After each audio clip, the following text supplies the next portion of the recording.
ఒకటి మీ అందరు నేను ప్రార్థిస్తున్నాను. గోల్కొండ కోటకి ఎంతమంది వెళ్ళి చెయ్యొద్దండి.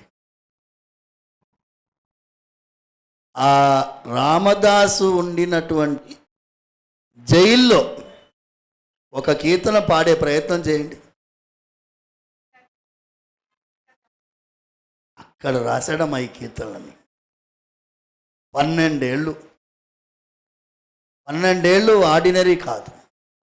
పొద్దున ఒకడు వచ్చి కొడతాడు, భోజనం చేసి మళ్ళీ ఇంకొకడు వచ్చి కొడతాడు, దెబ్బలు తిన్నాడు. తక్కువేమీ మనకు రాముడు ఒక్కడు ఉండి వరకు పాడాడు. మన వల్ల అవుతుందమ్మా?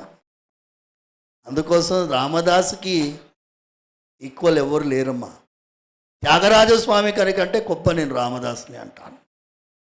నేను అంటాను ఎందుకయ్యా అంటే, చిలుకూరు బాలాజీ అక్కన్న మాదన్న వారికి రామదాసుకి చిలుకూరికి దగ్గర సంబంధం ఉంది కాబట్టి.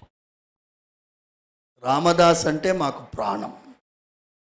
ఎవరూ కూడా దెబ్బలు తిని రాములు అని పాడరమ్మా. దెబ్బలు తిని ఎవడన్నా పాడతాడా?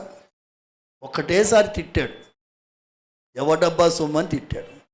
తర్వాత బాధపడి అబ్బబ్బా మీ ముందు నేను పాడడం ఏంటి, నాకు రాదు, కానీ మీలో లీనమైపోయి ఈ సంగీత నిన్న రామభక్తి సామ్రాజ్యము ఏ మానవులకు అబ్బెనో ఆ మానవుల దర్శనమే అత్యంత బ్రహ్మానందం. ఇది